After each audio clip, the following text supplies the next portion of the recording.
Shalom, Israel. What's up, YouTube? Quick question. Why do you whore out your trust? Over the years, I have watched many people freely give their trust to people because their hearts are genuine, right? Especially in the faith. People have genuine, pure hearts, and they want to think the best of everyone and give everyone a fair shot, a fair chance. And I agree with that, right? But yet still, making that choice and that decision, I have seen it bite people in the ass over and over and over again because they choose to continue to put trust in wicked men. I have watched men become divided over this, right? Because you may have one saint or brother that's been around for a long time, consistent, has actually earned your trust, and yet someone new comes around, and because they are the devil, full of the devil, and they may be jealous or envious of that other brother or whatever, right? Maybe they're jealous of your favoritism that you have towards that other brother. Who knows what the issue is, but nevertheless, they come and they paint a picture that isn't true of the one who has been around for quite some time, and now your opinion of that one, the one who is proven, tested, tried, been there for you the whole time, now all of a sudden your opinion of that one has completely changed based on this new person who will turn out to bite you in the ass later on too.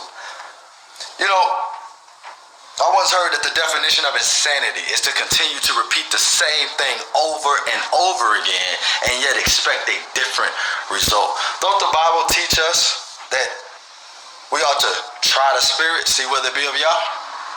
Are we not to prove men first? We know the word, but yet still in action and function, we do the opposite.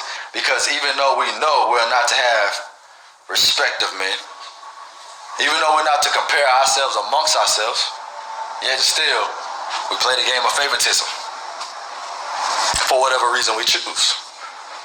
And yet Israel is continually held back on this form of hypocrisy. So what I think we should do is I think we should stop whoring out our trust and allow our trust to be of some value to make people earn it. I don't think that's disrespectful. I'm not telling you to walk around paranoid. I'm not telling you to walk around full of suspicion and not trusting anyone. I'm not saying that at all. I'm not even telling you that you should be mean towards people until they can prove that you be nice to them.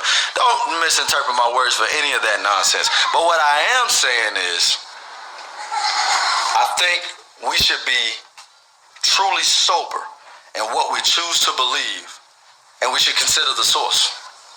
And one may say, well, Elder, the Bible says, out of 2 or 3 witnesses, let every word be established. And that's the way I live. Cool, that's good. But are you wise enough to consider who those 2 or 3 people are? Well, they're Israel, so that's all that matters. Is it? Because I can give you an example of 2 or 3 witnesses that rose up and lied, right? Kor, Dathan, and Abiram. Were they not Israel?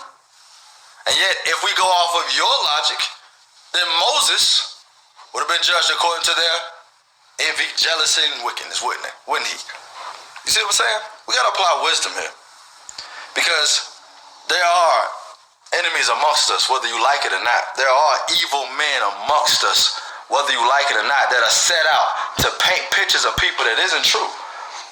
And yes, I am referring to a particular situation, but nevertheless, that don't mean you can't learn from it. I'm not going to tell you what's going on. It's none of your business. But I will say this much. As usual, I'm being accused of something that isn't true. Happens all the time. I'm used to it. Doesn't bother me because I don't care what men think. The Most High Yah is the only one I'm concerned about, not the opinions of men. But nevertheless, let me say this about myself and any righteous man out there.